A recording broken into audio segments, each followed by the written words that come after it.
This is horrible news for the San Jose Sharks as reports reveal the injury bug has hit San Jose with multiple players now going down with injuries. We're going to talk about how big of an impact this has on the rest of the season for the San Jose Sharks and just talk about some timelines for these injuries, so you're not going to want to miss this episode of Sharks Digest. But before we get into it, we got to say we're on the road for 2,000 subscribers here by draft day, so if you're a big San Jose Sharks fan, you want to keep up on all the dealings around the San Jose Sharks, we're going to be your home for it, so make sure you're down below and hit that subscribe button. But we got a lot to talk about today, so let's just jump right into it. And I know if a lot of you guys watched that game the other night against the Anaheim Ducks, you already know what we are going to talk about. And of course, our guy Shakir Mukhamadullin has gone down with injury, and as you see here in the bottom left of this picture, his arm is on the ice and Frankie Petrano is on top of him, and that doesn't look good for Shakir Mukhamadullin, obviously leaving the game with an upper body injury and not returning.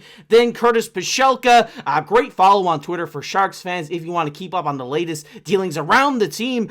He says not real clarity on Mukhamadullin, unsure if he'll play again this season, and that is horrible news because Mukhamadullin has been a guy who came up from the Barracuda this season, made an impact, and really, made a name for himself, playing top pairing with Mario Ferraro for some part of the year, and has really shined, I would say, since coming up, and has really shown that he's going to be a good defensive defenseman for this San Jose Sharks team going down the line. And now going out with injury, I know there's only 8 to 10 games left of the season. It's still sad news because, we wanted to see him finish the season strong. There's no doubt about that. I mean, if we just take a look at the numbers don't lie here. I mean, obviously, he's not a big guy who's going to go out there and put a lot of points up, but he does have 9 points in those 30 appearances so far for the San Jose Sharks this year. But the big number to look at here is the block shots. I mean, 57 blocks in 30 games. This guy's not afraid to put his body in front of pucks and block the pucks coming towards his goaltender, and that's what we know and love out of Shakir Mukhamadullin. If you've been watching the channel for a while, you know how much I love that style defenseman, and that's why I immediately fell in love with Mook since he's come up from the Barracuda. So I really hope him the best here. We haven't really seen any timeline just saying that he's going to be held out for the rest of the season, and it does make sense. I mean, we're going into the last, 10 games here, say less probably, and you don't want to put him in there at a point in the season where we're out of the playoffs. We're not really fighting for anything. You don't want to risk injuring this guy any further, and we really hope it's not a serious injury because I think this guy's going to be a key piece of the Sharks' future, and we just hope him the best and hope he goes out there and recovers well. But moving on here, I mean, we did see a quote from Ryan Warsofsky about this play with Vetrano, basically saying, hey, we don't like what Vetrano does, and we should probably handle it a little bit differently, to be honest with you. Basically saying, you see one of our players go down, he's in pain on the boards, you gotta go and fight for the man sitting next to you. You gotta go and get in the mix there. You don't, maybe you didn't see what happened, but you see your player down, you gotta go and grab that guy. You gotta, pick up for the guy, your teammate, and I think what Ryan Warsofsky here is nice. He's not shooting on the team, not snapping on the team, saying, we got to do this. He's just saying, we need to learn how to do this because we're a lot of young guys. They probably had never fought before. Or there hasn't been much fighting around them in their careers. They need just to learn to say, hey, I don't know what happened here, but I'm going after that guy, and I'm getting my comeuppance for my buddy who's sitting on the ice. So I think that's a good quote from Warsofsky here, that I think where he's such a young coach and has such a young team, he'll be able to instill these, factors that are going to help this team become more mature and become more successful. So I really love seeing that out of Warsofsky. But we also did get another move here with Thrun drawing back into the lineup with Mukhamadulin's injury. I think that's very good. I liked Henry Thrun from what I've seen from him this season.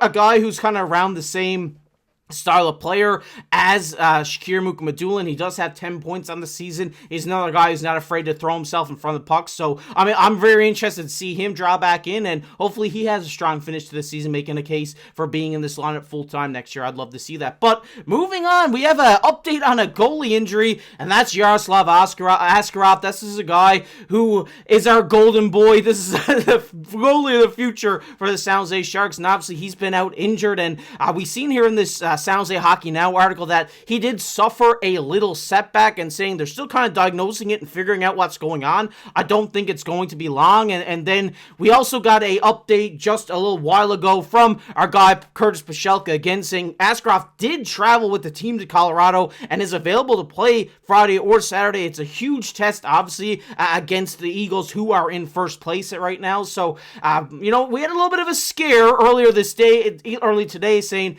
Askarov did have a setback, but now we hear he is traveling with the team and could be available to play. But I think that's only the case if they see he's fully healthy. They're not going to throw this guy in if he's still dealing with something. So I think it will be interesting to see if he does drop back in, and hopefully this little setback that he did suffer isn't something big, and hopefully we do get to see him play Friday or Saturday. Like Curtis says here, it's a big game, and I'd really like to see him drop back into this lineup because he has been good this season. There's no doubt about that. If we see, there's a 9-22 in the AHL with a 10-7-2 record. This guy has been on fire and is making the case to be the starter for the San Jose Sharks next year, I would say, and I would like to see him up with the NHL full-time, definitely, no doubt about that. So a little bit of a good and bad news here. We don't really know what's going on. He's traveling with the team. They're saying he's suffering a little setback this morning, so it's going to be interesting to see what happens here over the weekend with Askarov, and we'll keep you guys up to date on that, definitely. But